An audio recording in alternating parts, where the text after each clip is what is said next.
My name is Laura Pritchard. I am a missionary to Liberia, West Africa from West Michigan. And I am excited, inspired, and passionate about being a bridge between African Americans and West Africans. So join us in a conversation for Black History Month, literally trying to build that bridge and connect you to West Africa. I'm Eric Michael Washington. I am professor of history and Africana studies at Calvin University. And my passion is to link African Americans or all Africans of the diaspora with the continent, especially Liberia. So join us as we talk about the connection between Liberia and African Americans here in the United States. You are going to love this conversation and you're going to learn a lot, and we pray you'll be inspired to even go across the water with us. We'll see you Black History Month.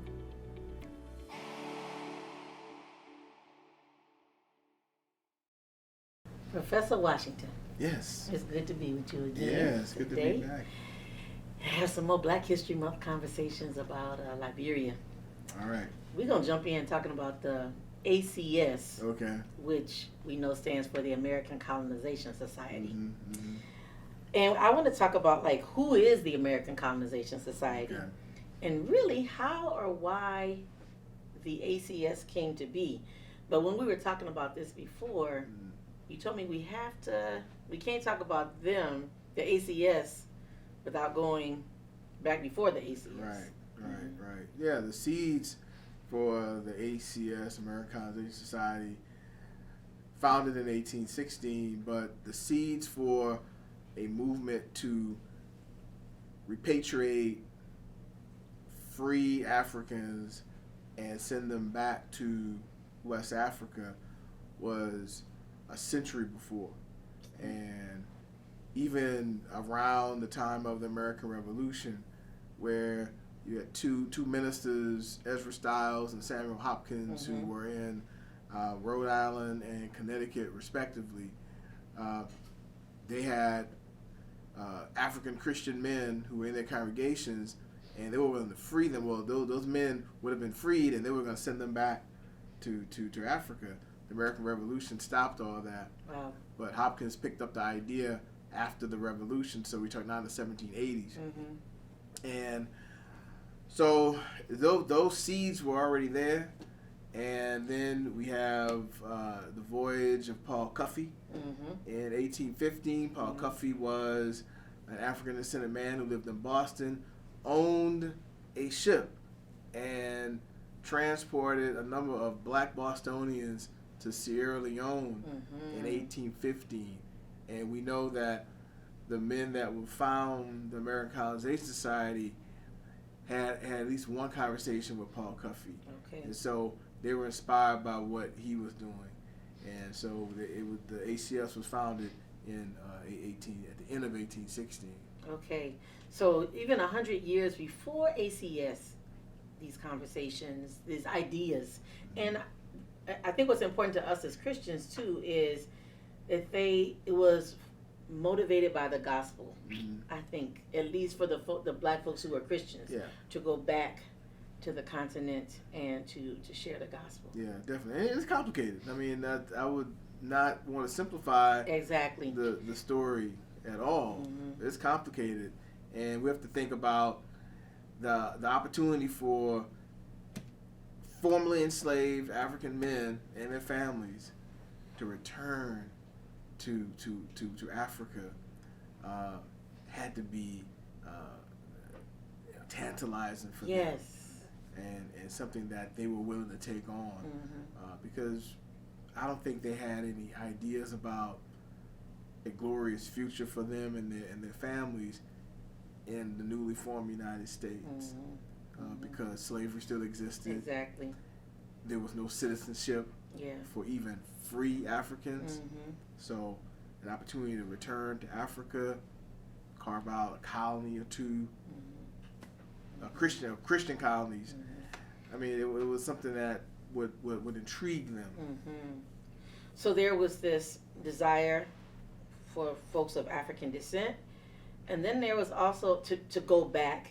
And there was also a desire from this entity Mm-hmm. called the American Colonization Society. Mm-hmm. Who are the players in the ACS? All right. One of the major players that's come to us in the body of writing on the ACS is Robert Finley. He was a Presbyterian minister. He was out of New Jersey, and he had anti-slavery sentiments. He's one of them.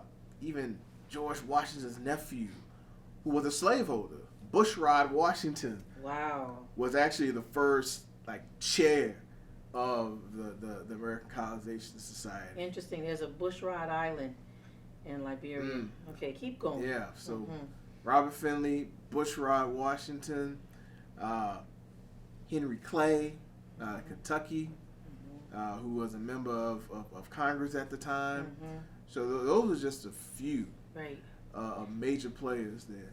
So, okay, so there's folks in government, there's slaveholders who are talking about sending black folk back to Africa. Right. So why was this important to these players? Why? All right, here we get more into the complexity, which is good. Yes. So it seems like you have the strange bedfellow. Exactly. Anti-slavery person like Robert Finley, and a slaveholder like Bushrod Washington. Yes. And the government. And the government's involved. Yes. So at this point, we're talking 1816 now. There had been, first of all, the United States has been created. Right, and the issue of slavery had not been solved. So you still have a growing population of enslaved people.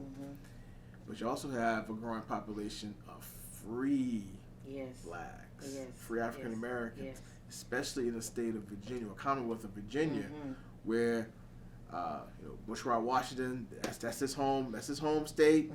People like James Monroe, who was governor of Virginia, and then will later become president. That's his home state. A fellow by the name of George, I think it's George Mercer Langston. That's his home state. He's also a slaveholder as well. So it's this fear that slaveholders have of a growing free African American population, and how they could incite revolution, or they will term it revolt.